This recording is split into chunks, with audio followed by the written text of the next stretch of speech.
Oops. This should be live. Headsets on. Let's see. Microphone looks good. Okay.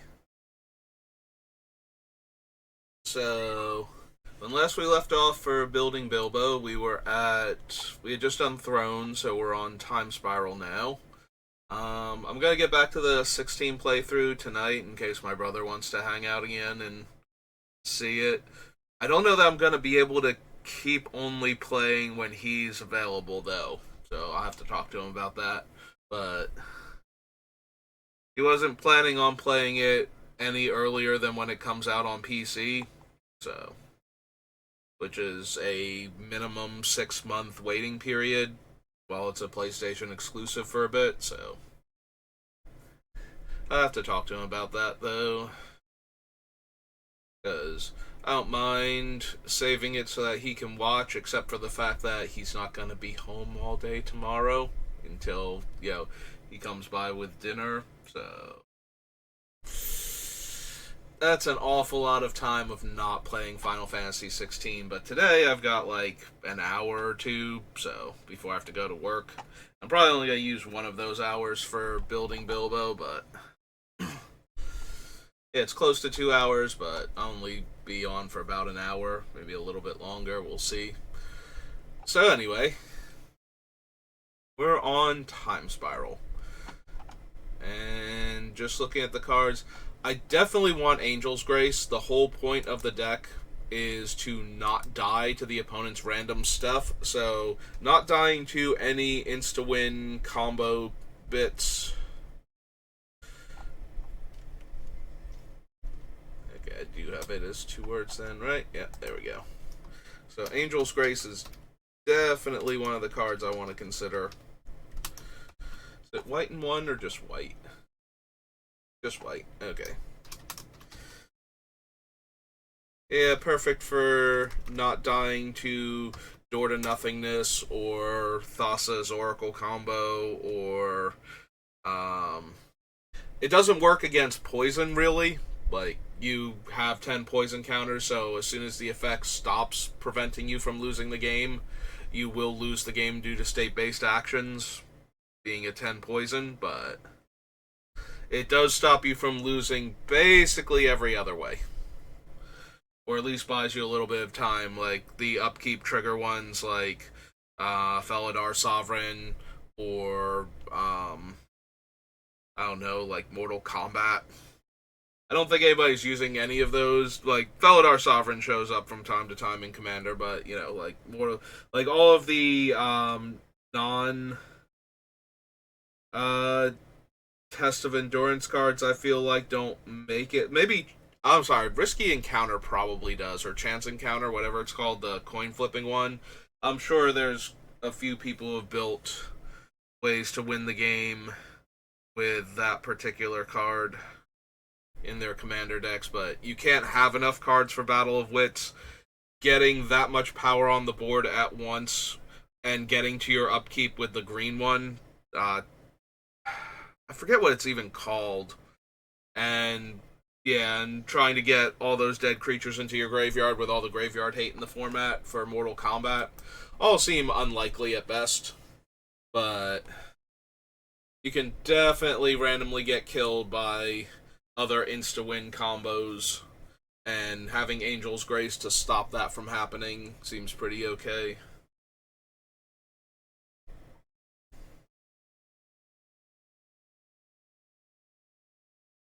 We're gonna add that one in.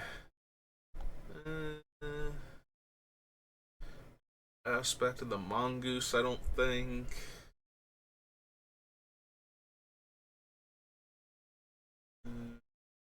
Castle Wrap.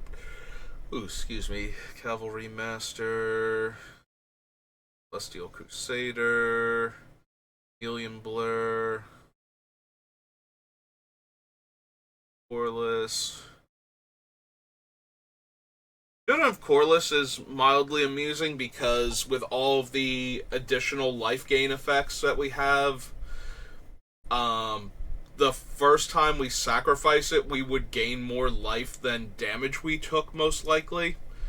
So the opponent has to try and get through that, and we do have a few cards that buy back very cheap creatures, especially like 1-drop 1/1s.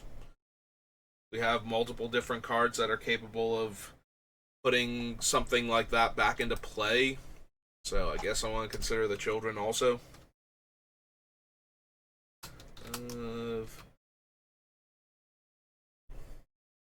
Collis? I think it's Collis. Coilus. Horless. Not quite.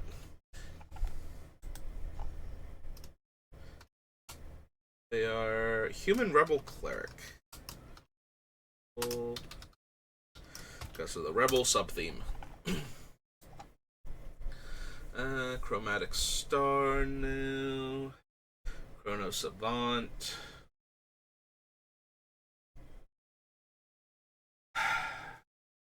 We can't really use Chrono Savant the way I would want to if I were putting in. So the biggest reason to skip your turn is that somebody else has set up a scenario where you going is getting you killed. Usually something that requires time and energy on their part. So if you can skip your turn intentionally, you get around that. There are a lot of weird decks that do things where they just literally try to stay out of the game. It involves cards like the One Ring or Teferi's Protection. And the idea is that if they remove themselves from the game and have protection from everything, and they can skip their turn, then they never have to go again, and they never lose their protection effect.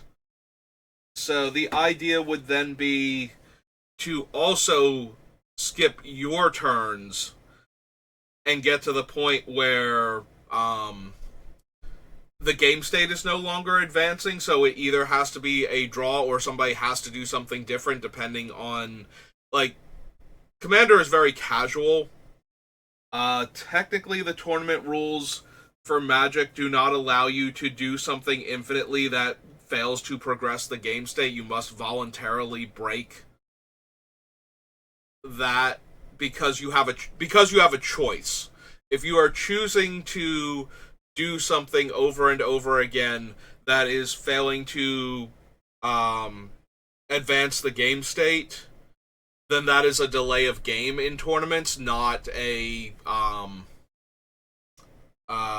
like, if you can't break the chain and it's not advancing the game state to a winnable position for either player, then the game ends in a draw because you can't voluntarily break that chain anymore. This is what happened with things like destroying all other non-land permanents and having like Oblivion Rings come into play and have to target another Oblivion Ring, and they just keep looping because they can't target anything else, and they keep removing the other one from the game and triggering the one to come back, and they keep eating each other forever.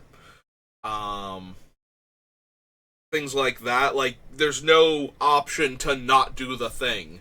So they have to keep hitting each other, and it has to create an infinite loop there. So what happens in a situation where one player has protected themselves and is now trying to skip their turn, and the other player skips their turn in response, is that the player that is protected from everything and skipping their turn has now been shown that they can't just keep doing that without it being a delay of game rather than advancing the game state. Like, they have the first option to break it, and the other player has to do it in response to them maintaining this this unadvanced game state. Like, it's not on the other player for having come up with a way to make the next turn theirs. Eventually it's going to happen where either they just keep doing this or it becomes that player's next turn. So intentionally drawing out the part where it comes to that point is a delay of game. It's not actually a valid tactic in tournaments. For Commander, casual around the table, depends on the people you're playing with, but it's either a draw or we get to the part where it's like, no, this is how it actually works, where you're just delaying the inevitable now. And technically you can delay it forever, but at some point in time, it would have to technically be broken.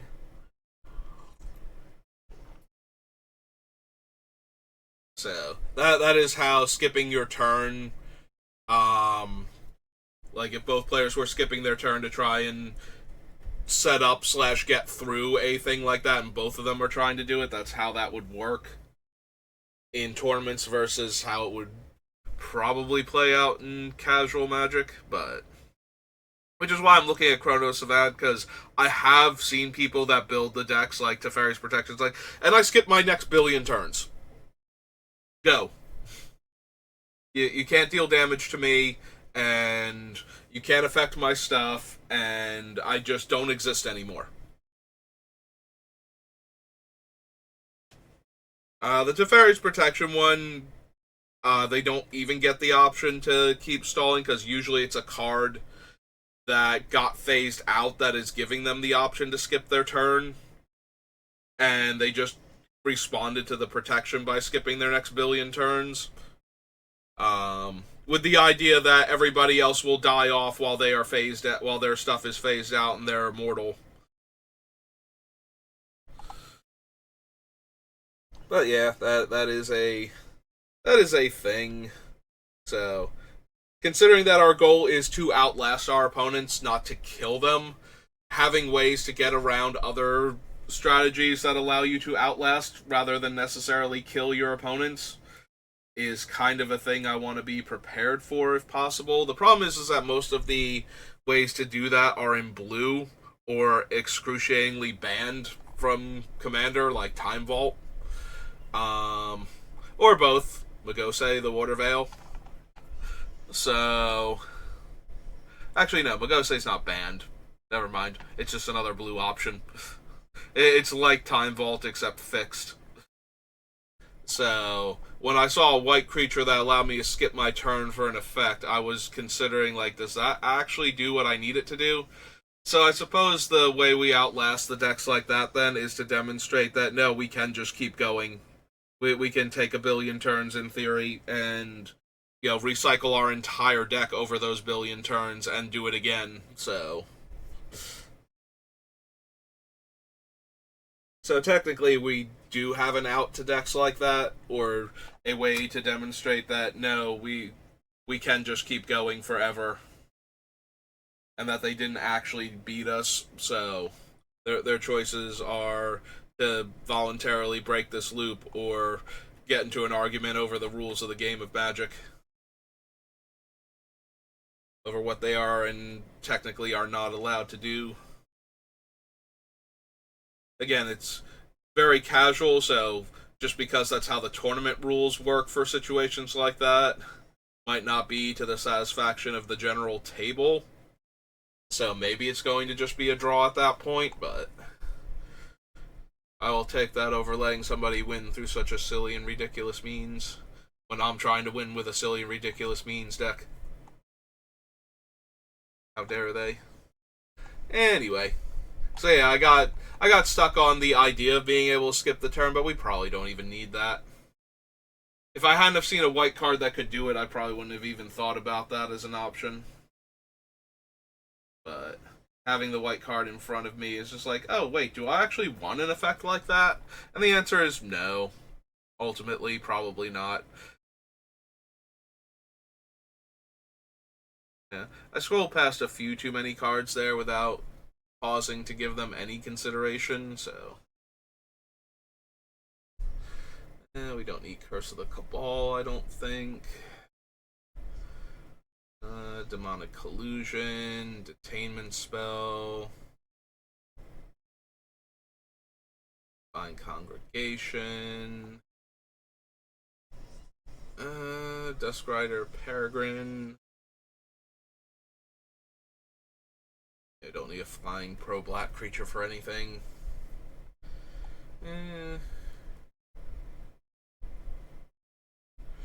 Yeah, we don't have enough ways to sacrifice our own creatures for any kind of value that Evangelize would be worth it. As a repeatable, was it 9 mana? 9 mana to gain control of a creature of that player's choice that they control. Don't need the spirit. I don't think we need flagstones. Like, it's okay in white decks.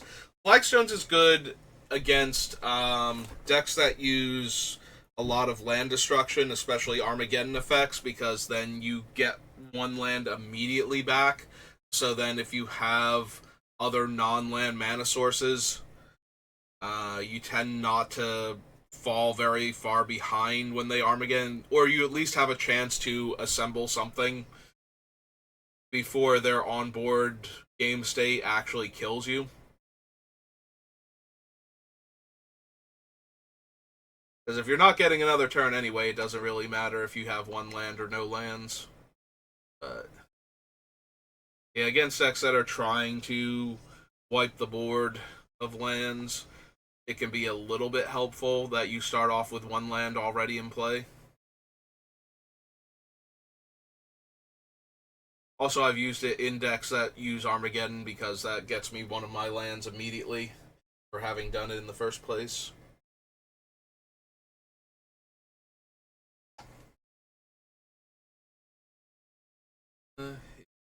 Worm, Birdnar, no.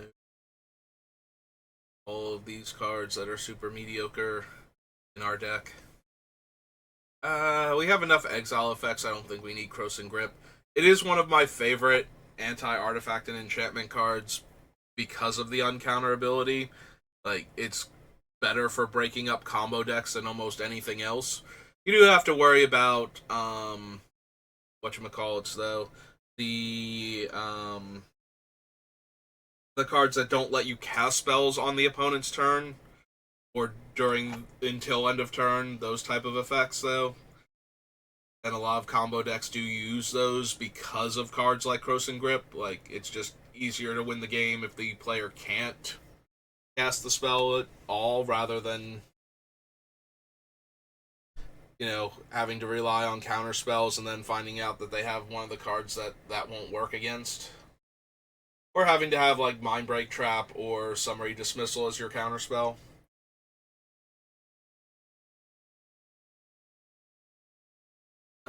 We don't have ways to blink Mangara at instant speed.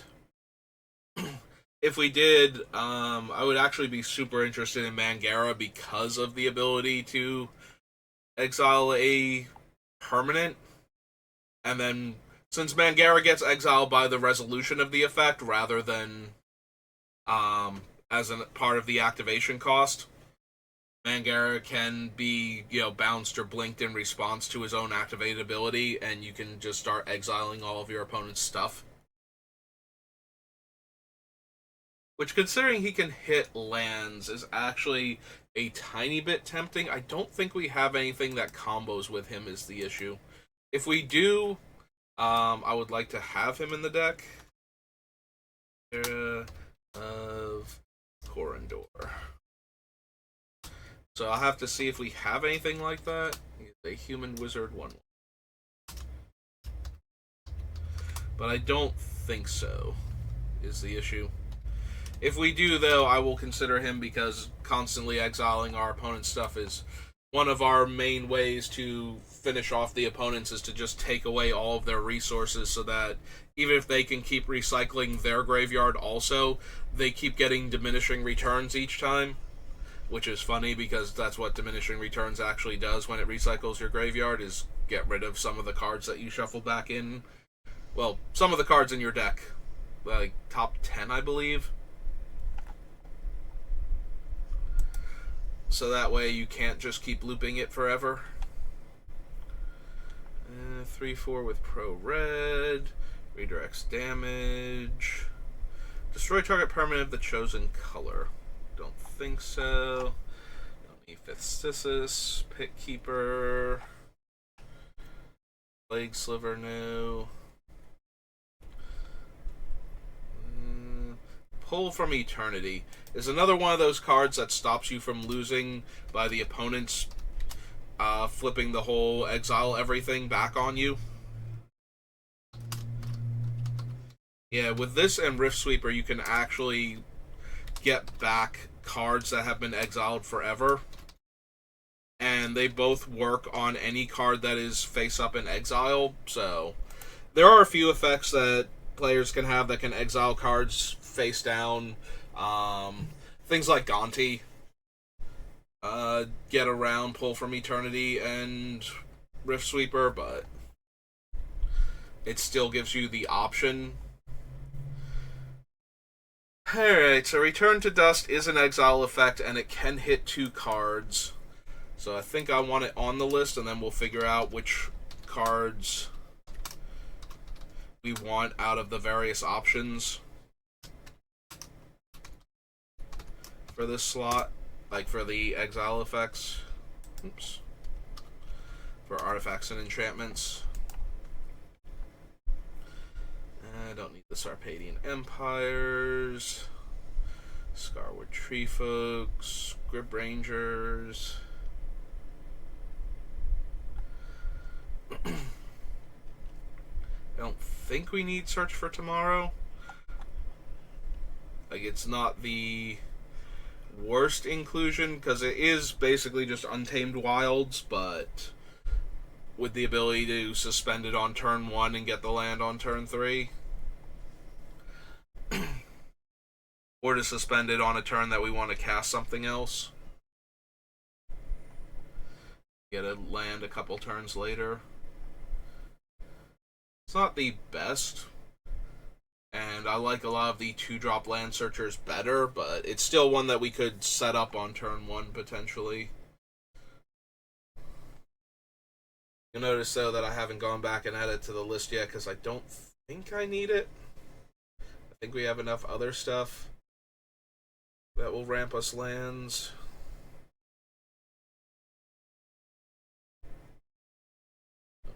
Temporal Isolation, Swarm Yard, I don't think so. Thallid Germinator, Shell Dweller, Thelon. The Hermit only works when it's turn face up, so we're not going to bother with that one.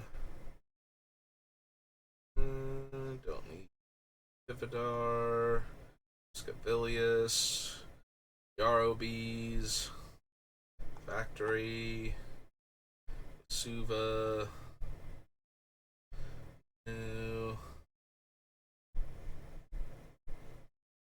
I don't think we need the Dryad either as a land ramper. She is a 3-mana creature, and I do have Wood Elves already on the list. I don't think the creature types matter, so maybe, actually. Because she does get it, like the Wood Elf, she gets a Forest card, so I can get the dual lands, or even... I would have access to 2 Triomes because of Murmuring Bosk. Oops. 1 green for a Dryad. I don't think she's a Dryad Druid, right? Yeah, okay.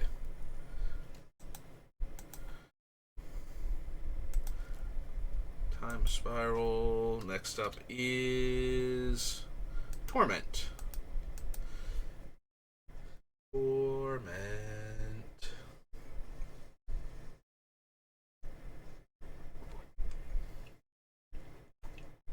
Yep, come on, you can search. It's okay.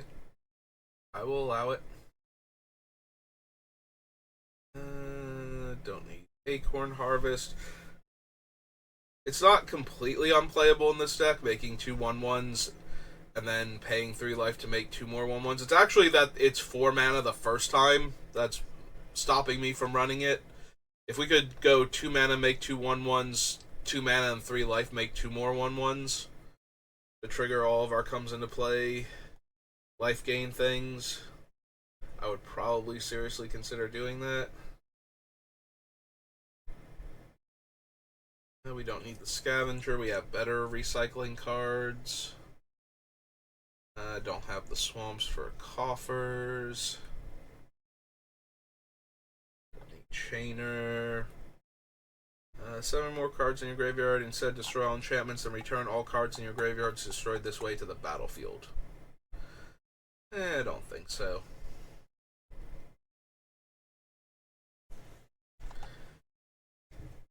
We already have one other card. I forget which one specifically it was. Oh, it's Whip of Erebos that brings our creature back from the dead, and then we can blink it at end of turn. I don't know that we need Dawn of the Dead also, and that one's even more black mana intense, which is our tertiary color, so.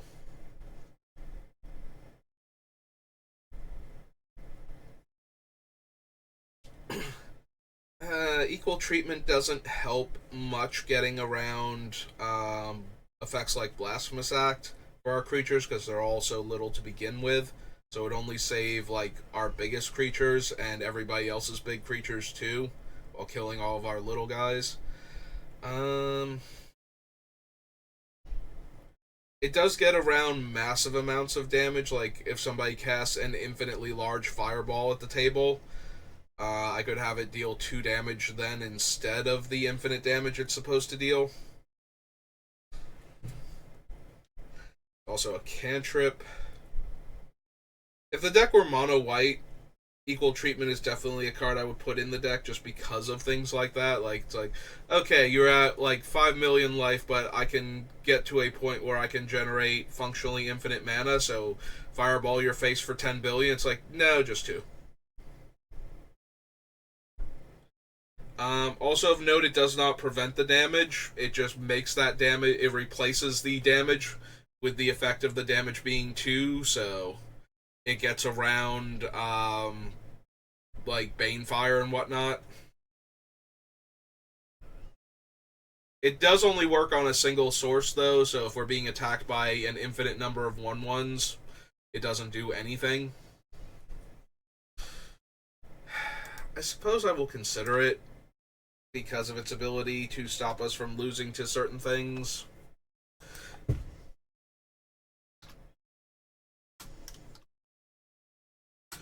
But it's probably going to wind up getting cut for room in the deck. Like, we just don't have enough space for all of these random things that would stop us from losing, so we have to make do with what we can afford to cram into the deck while still focusing on our main ways of gaining life.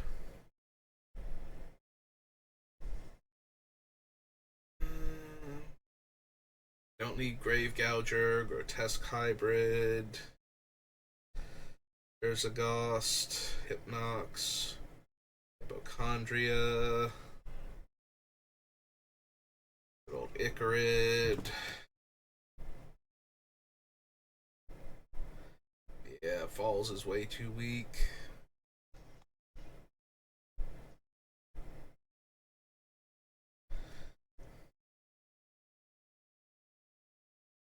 I'm looking at Laquatus' champion because I never noticed he is target player, not target opponent. And there's a part of me that's going, if I hit myself for 6 and they kill the champion or bounce him or anything, I'm probably going to gain, at least 7 and probably more than that.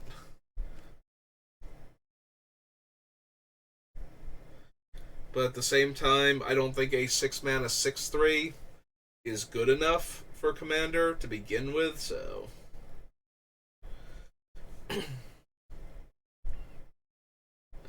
Don't need Mind Sludge. There's Mortal Kombat. If there are 20 or more creature cards in your graveyard, you win the game. Probably not happening. Don't need the Blight Cutter. Calmer, no. Cultivator, no. Shade, no. Don't need Nostalgic Dreams. Parallel Evolution. Pay no heed. And they possessed creatures. Yeah, my guys are also little. That Rancid Earth would probably kill most of my guys. Don't need the Reborn Hero. Shambling Swarm, no. Soul Scourge. You know, if I'm gonna bother spending 5 mana on a 3/2 flyer, I'd rather spend 6 mana on a 6/3 regenerator. It's gonna gain me way more life. I don't need the Judge. Don't need the Tainted Lands, I don't believe. Taros Vanguard. Transcendence. Don't lose the game for having 0 or less life, but you do lose the game for having 20 or more life. Whenever you lose life, you gain 2 life for each life you would have lost.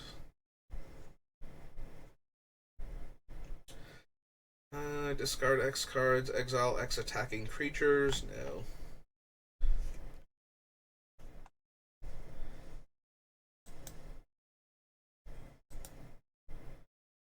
So it's Torment.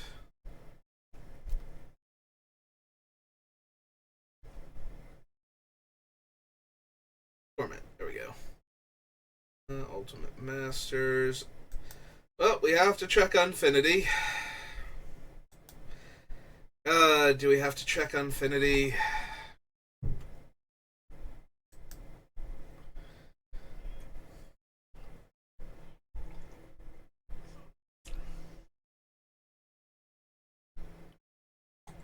Lifetime pass holder, no. Rocket ship, no.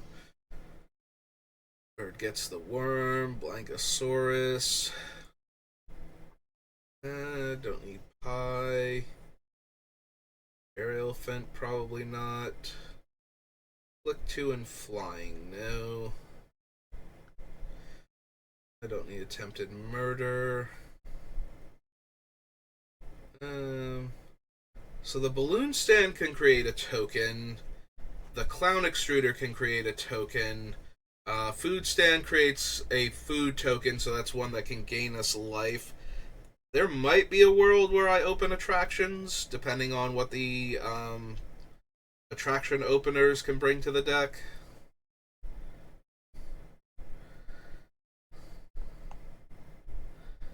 The lowest toughness, no. The bounce chamber, no. The bumper cars.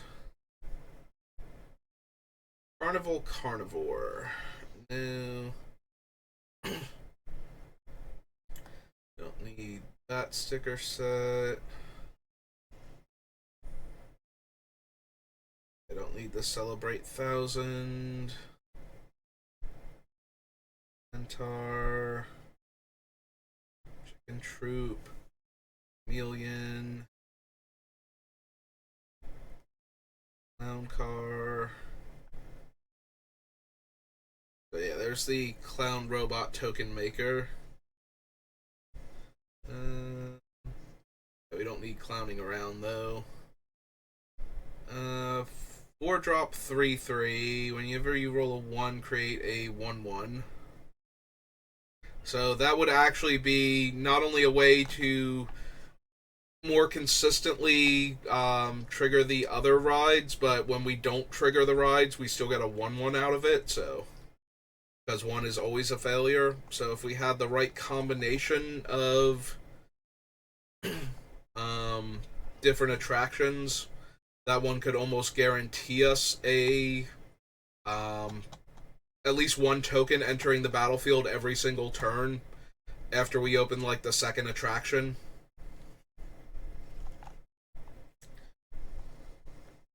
Maybe it's the 3rd attraction, because even like these low level ones only have 2 numbers on them.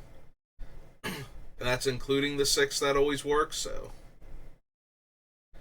I don't know, there we go. Like, we would need some that make tokens and have the ability to land on 3 different numbers. So, the token makers for that one are only 2 numbers. What about the balloon stands? They also seem to be 2 numbers, so. We might need 3 attractions then to guarantee enough overlap to make a token every turn.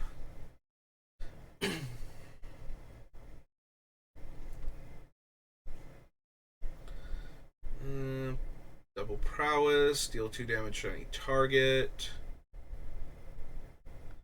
2 mana 1/1 open an attraction. Whenever this creature attacks Scry 1, permanent leaves the battlefield, destroy target artifact or enchantment. Outlast and dies get 7 tickets. At the beginning of your end step, if you control 3 or more attractions, draw a card and lose a life. It's probably fine.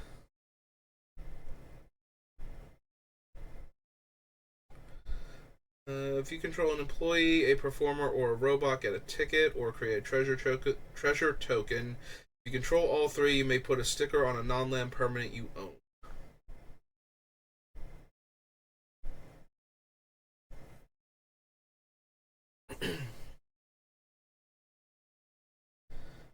I don't need down for repairs. Wouldn't need the Draconian Gate bot.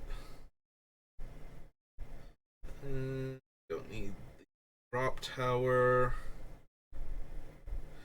You may cast this card from your graveyard by paying 2 life in addition to paying its other costs. Exile this permanent. You may cast target non-land card from your graveyard this turn. Whenever a creature you control dies, each opponent loses 1 life and you gain 1 life.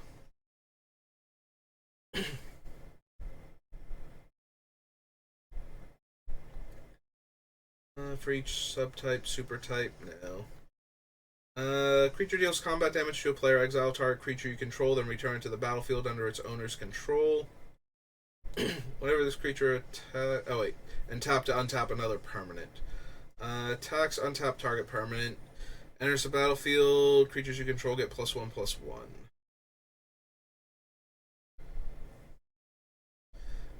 Don't need the Ferris wheel. Or fight the blank fight. Or finishing move. Or foam weapons kiosk. Preferably. Fortune Teller is fine as a filler one to bring us up to the minimum number, because I believe it's 10. I believe it's 10 attractions, and I think it's 10 of these things also. I'd have to double check. And then you get 3 of them at random for the stickers at the start of each game. Let's see. +2/+0. Enters the battlefield under your control. This permanent deals 2 damage to target player. Makes 2 foods. You may destroy target permanent. Destroy target creature, power 4. Nope. I don't need the tabby. Hall of Mirrors could get out of hand too. Mostly because if we made everything like the oh god, what's the Rox's name? The 1/5 where if I would gain life, I gain twice as much life instead. The only part of that would be a problem is now none of the creatures are the life gain creatures in play, so I have to do something else to gain life after that, but if we managed to hit that on a turn where we were casting something like the Beacon of Immortality or something. Is it Beacon of Immortality? That might be the black one. The white beacon.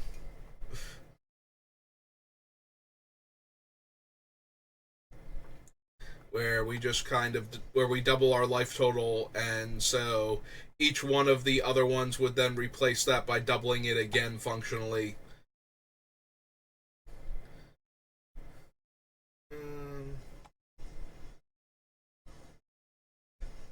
Tap add 2 only on non-creatures and infect? No. Graveyard to the battlefield gains haste, exile at the beginning of the next end step.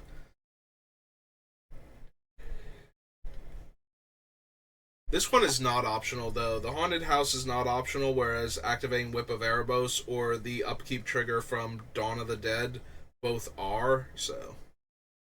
Information Booth would be a fine filler card. We need more attractions.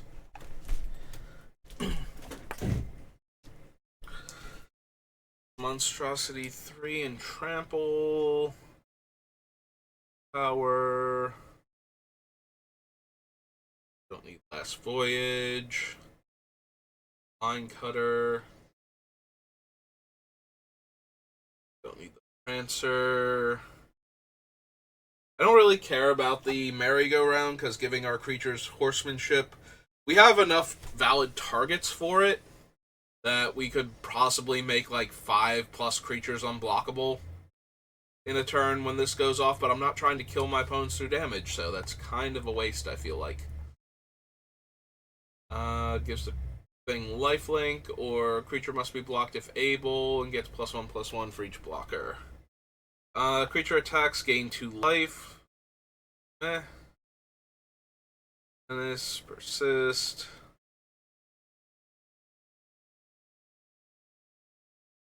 Night Shift of the Living Dead is okay if we're actually going to trigger the rides consistently. The problem is I feel like we would only be running 1 or 2 of the attraction openers at this rate. So Night Shift of the Living Dead isn't going to ever do much except for the games where it randomly pairs up with one of those creatures. Like right now, the one that makes a 1/1 if we fail, and the one that lets us draw a card if we've opened up enough attractions, because we could always blink it with either the circle or the closet in order to get all 3 attractions into play with just that one card. And in the meantime, it's generating some amount of value just by having come into play, even if it's minimal.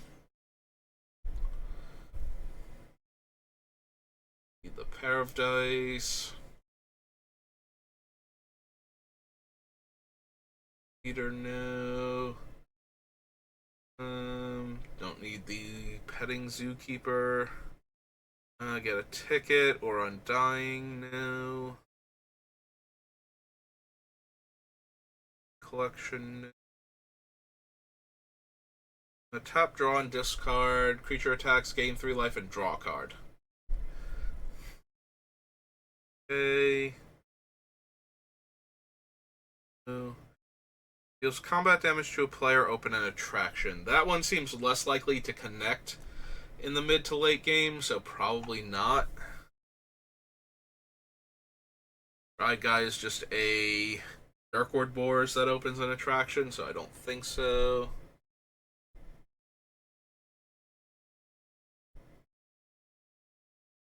Roller Coaster. Sipper. Think we need Saw in Half for anything.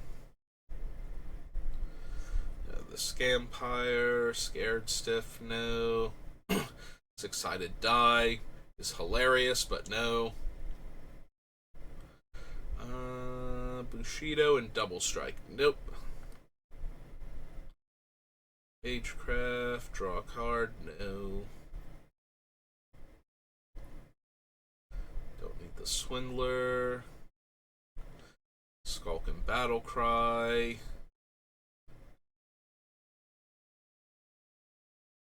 Enters the battlefield, open an attraction. Whenever Squirrel Squatters attacks, create a 1/1 green squirrel creature token that's tapped and attacking for each attraction you visited this turn. That's probably not worth it. Don't need the Starlight Spectacular. Don't think we need Step Right Up. Like, even if we do run the attractions, I don't think we need that one. Top X cards of your library. X is the number of attractions you visited this turn, including this one. You may play those cards this turn. At the beginning of your next end step, if any of those cards remain exiled, put them on the bottom of your library in any order.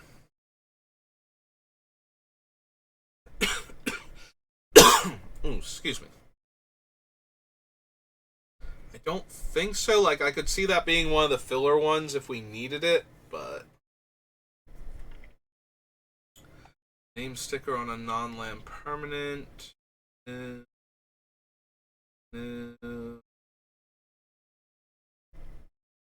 Threshold. No. Mill 2 cards, then return a card at random from your graveyard to your hand. Very filler and almost definitely not anything I need. Create that many 1/1 green squirrel creature tokens. You may exile those creatures. If you do, return them to the battlefield under their owner's control at the beginning of the next end step. Otherwise, the chosen creatures fight each other.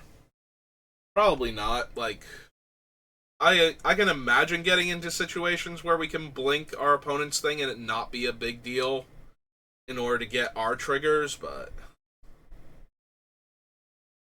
dies, return target non-creature, non-land card from your graveyard to your hand. Creature deals combat damage to a player. That player mills twice that many cards. Tap add 2 only to cast creatures. Beginning of your turn, target non-creature artifact becomes a 4/4. Tap gain a life. Attacks, tap another creature. No. Don't have any color. Plus X based on its types. Bolster 1 or indestructible. Switch its power and toughness. Gets +5/+5. Double exalted. Shadow. Hellbent, power and toughness boost. Deals X damage divided as it based on its power. Roll a 6-sided die, you gain life equal to the result. No. Put 2/1/1 counters on it, protection from even mana values. Landfall gets a counter, blocks this creature, that creature gets -4/-4. Tax, put a 1/1 counter on it. Metalcraft, protection from non-creature permanents. The wolf. Can't block this turn.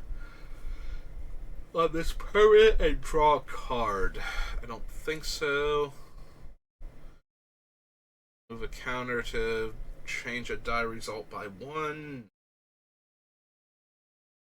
Discard a card, leaves the battlefield, create 5/1/1s. All that many cards. Alright, so the only 2 attraction creatures that I saw were the make a 1/1 and the draw card if you have 3 or more attractions, I believe. Like, you don't even have to visit any of them.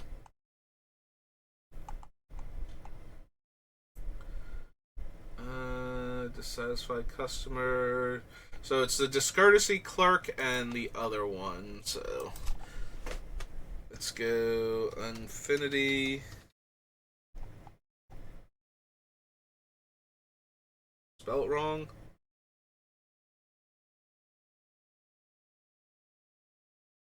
Alright, I know it's on the list. Why are we not going to it? Why are we giving me a fit right now?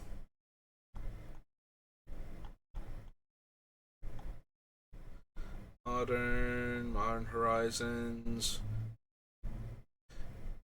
Is it not on the list? Did I somehow manage to... Yeah, okay. Infinity was on here. Like, I am certain it was. How did that happen? It's gone now. Did I just add it to one of the ones instead of to the main one? Okay, real quick, because I know this sometimes brings up another thing that I don't want to have on the screen for a second, so. New EDH template. Okay. Pop back up now.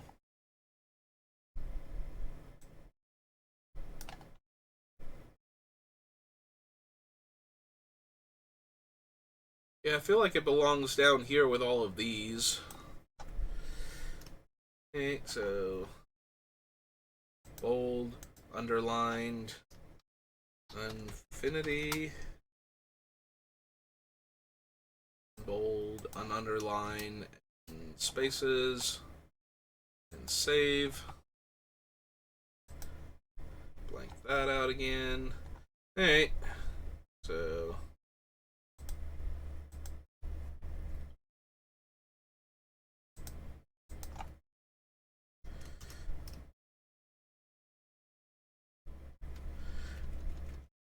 alright, I realize it's Infinity and is therefore inherently silly, but stop putting random letters in there.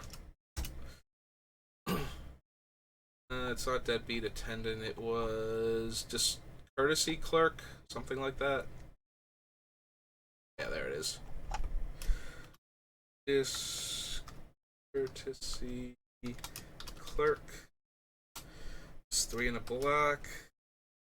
For a vampire employee, 3/2.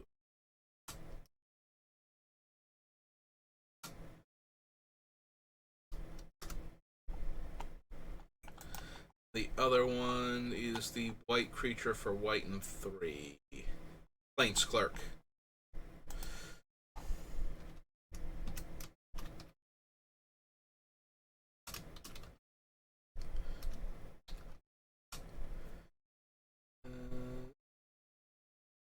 So 3 and a white for a beast employee, 3/3.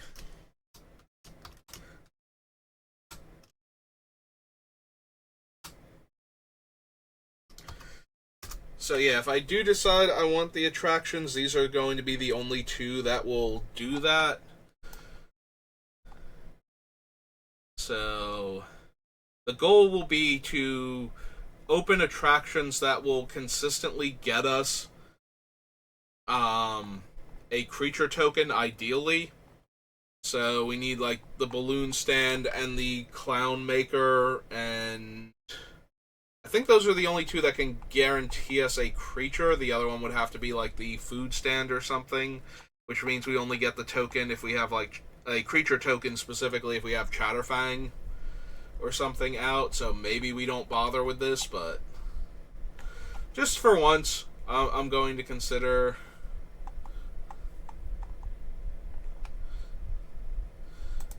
the attractions because they do technically work with the deck, and we don't have to add that many of them for it to be a thing. Alright, that brings us to Urza's Destiny, and we are at almost the hour mark, so I'll do Destiny. We'll see where we're at. We might go through all 3 Urza sets.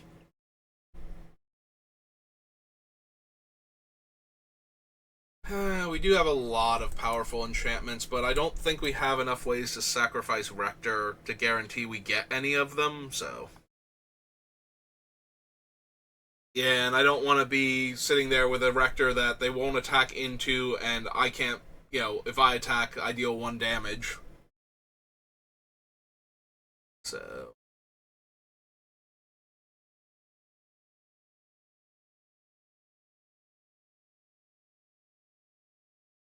If I could do more stuff with the black mana, I would consider Carnival of Souls. Because we can offset the life loss, so. Don't think we need Compost. Piper, no. Don't need False Prophet. Also, we can't guarantee when he'll die. Gamekeeper.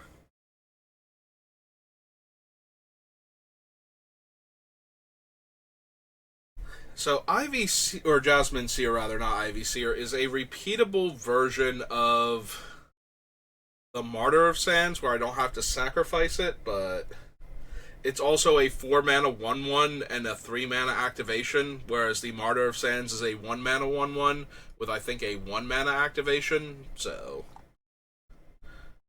I have plenty of ways to get it back anyway. I think we need the Master Healer.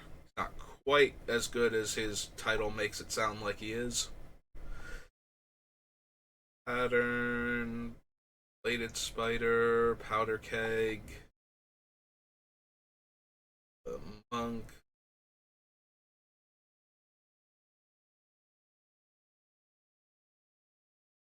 Yeah, Sanctimony ranks right up there with like the Roots and everything, where I can't guarantee that the players will have basic lands of those types in enough abundance that I'd be gaining a significant amount of life. I'm wondering if I want Replenish, though, and I might. We have a lot of enchantments in this deck. If somebody can't exile them, then having another way to get them back might be worthwhile.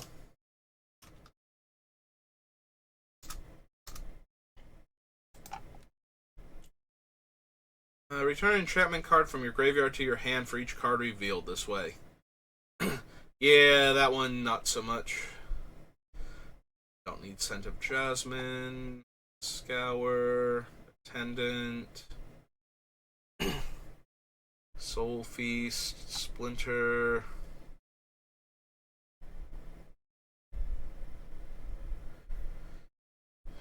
Storage Matrix new, Thorn Elemental. There's this Incubator. Excuse me. Do I want Yavimaya Elder at all? I don't have Azusa or anything, so maybe not. There is some marginal temptation for a card like Azusa, though, because I'm going to be running Courser of Krufix. So being able to play the lands off of the top, like the extra ones, a bit more value. But I don't think I want to run a bunch of other cards that get me extra lands into my hand, so it's only on the card draw at that point to allow for Azusa. 3 life for each creature attacking you. Or 3 life for each attacking creature, still probably not. I was gonna say maybe, but no. Not as a one-shot effect.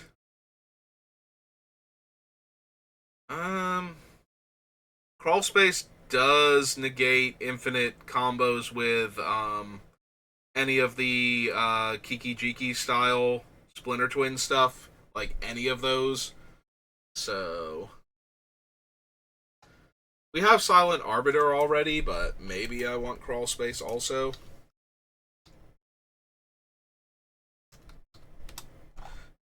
Scroll Space in this one word or two? Is one word, okay. Like, Crawl Space is a real word, but I wasn't sure if Magic had it as one word.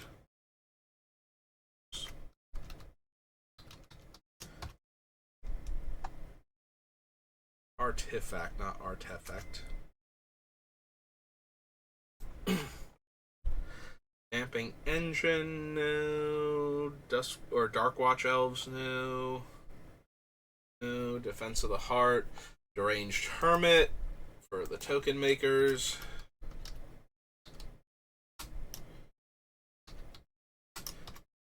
Green for an elf 1/1. I don't think he's a shaman or anything. I think he's just, yeah, just an elf. Engineer Plague, Erase, Eviscerator. Yeah, the Manlands. Monolith, no. Gibbons. Karmic Guide. Karmic Guide is marginally tempting because we have some of the other cards that can get it back, and then it can buy back other creatures, and then it can die, and we can get all of the triggers from it and the other creature coming in, and then it dying, and then possibly get it back with, like, Revel Arc and whatnot, so maybe there's a world where I want that. Alright, we'll consider it at least. 3 white for Angel 2, I believe. I believe she's an angel. Angel Spirit.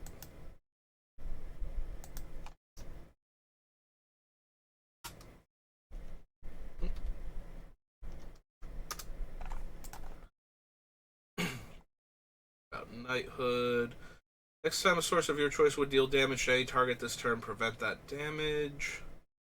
I don't think we need Memory Jar. Multani's Acolyte. Multani's Presence. No Mercy is a card that I keep mentioning, and we finally get to add it to the list.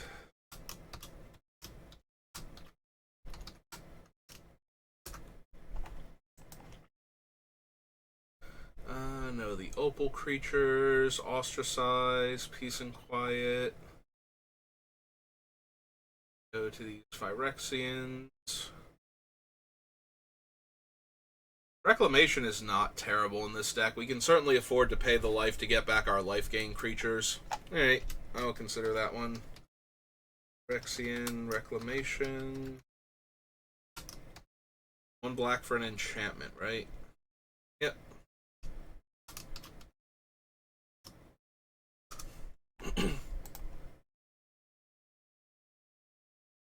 I don't want Purify, Radiant, her Dragoons, Rancor, no. Put into my graveyard from the battlefield, gain 1 life. I might actually consider this if it were any graveyard. Like being able to gain life when treasures go to the graveyard.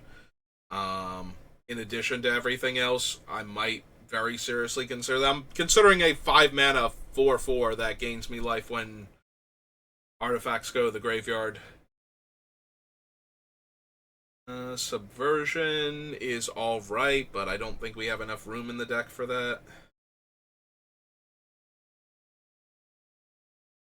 Like, I think at that point it would need to be Palace Siege, because then we would have the option of buying back our life gain creatures instead when it comes in. I might consider Granger as another land fetcher.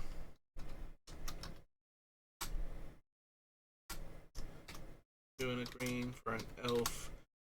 2. Does it have any other types? Just elf. Okay.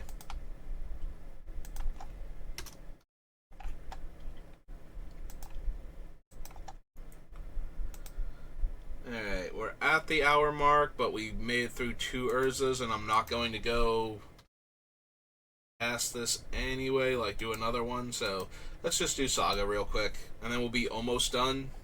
Like, we might be able to get it done next time. Actually, next time. Pro black, pro red. I don't think we need any hate cards that strong. It is funny though, like giving everything pro black means a lot of our creatures randomly wouldn't be able to block. At the very least, Bilbo wouldn't be able to. So, or attack. Like, we don't need him to attack normally from the way we're building the deck, but still. But having everything just randomly be pro red. Abundance, no. Whenever a creature enters the battlefield under your control, gain life equal to its toughness. We already have Verdant Sun's Avatar and one other creature like this.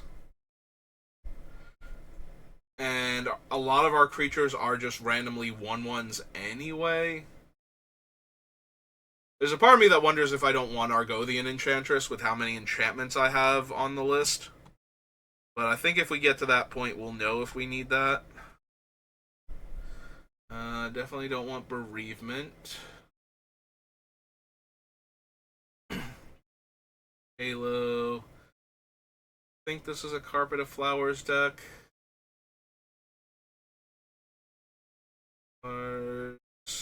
Hierophant. We do have a lot of cheap creatures. The Sentinel Flute could just randomly get a creature every turn for like 1 or 2 mana. I don't think we need it, but it's a thing we could do. Don't need the Claws, don't need Congregate. Don't have enough swamps for Corrupt. I don't think I need the Chimes. Defensive Formation, Despondency, Disciples, Urge. No, no. Excuse me. My throat's still kind of messed up from the other day with all the post-nasal drip I had, so. Gain life equal to sacrificed enchantment's mana value. There's a part of me that is more scared of getting hit by a Mindslaver type effect with this card than there is the part of me that would like to gain 1,000,000,000 life if they're going to destroy all my enchantments. Yeah, if it was whenever one of your enchantments dies, you gain life equal to its casting cost, I would probably run this just because we have so many cards that are powerful enchantments that it encourages players to destroy them all in one go, so we might as well gain 1,000,000,000 life in the process. Don't need the Bounty, Anthem, Skullcap, Greater Good,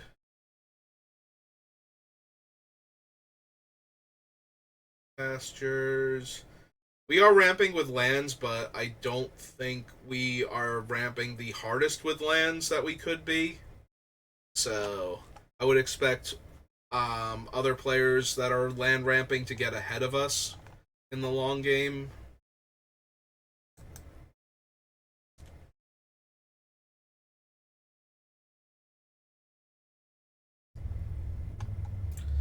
Don't need lull. Don't need lurking evil.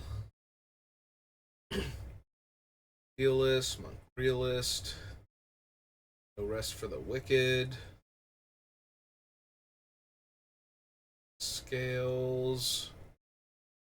Opal creatures. Cast a spell that player discards a card. No.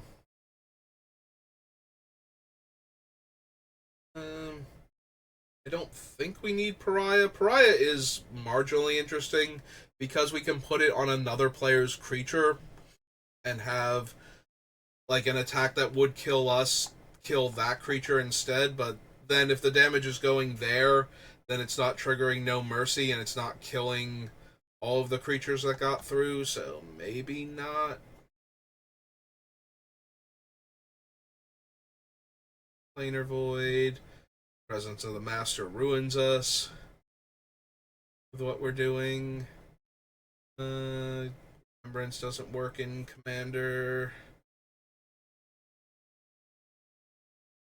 I gotta be honest, if we were mono white, I would probably seriously consider the runes because they prevent so much damage and you can cycle them when they're not relevant.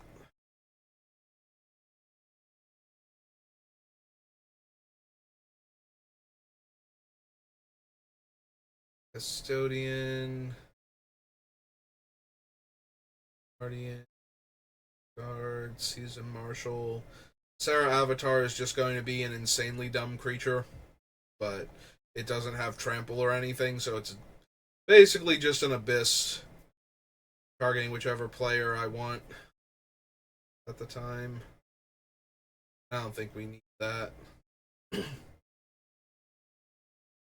Silent Attendant, Sleeper Agent, Smokestack. Becomes an enchantment and loses all abilities until a player casts a creature spell. I don't think so. Spreading Algae, Tainted Aether, Chosen. There's armor is a bit too expensive for the amount of protection it offers. I think it's fine, but not amazing. I think I need Victimize. Waylay, no. Black Paladins. Witch Engine. Worship. Yeah, if anybody's got me so low on life that I need to worry about worship, then things have already gone way off the rails. Alright, so that's all of Urza's Saga. That's going to do it for me for today. So thank you for watching. We're almost at the end. We're going to be like cutting this down to 60 cards probably in about 1 to 2 streams, it looks like. Like I'll definitely have to do one more because we've got all of the Warhammer, Weatherlight, all of the Zendikar sets that start with Zendikar or Worldwake, and like 1 or 2 other sets, I believe. So it'll definitely be one more stream, possibly 2, before we get to the part where we need to start cutting down cards, but we'll get to that next time. Thanks for watching, and I'll see you then. Have a good rest of your day.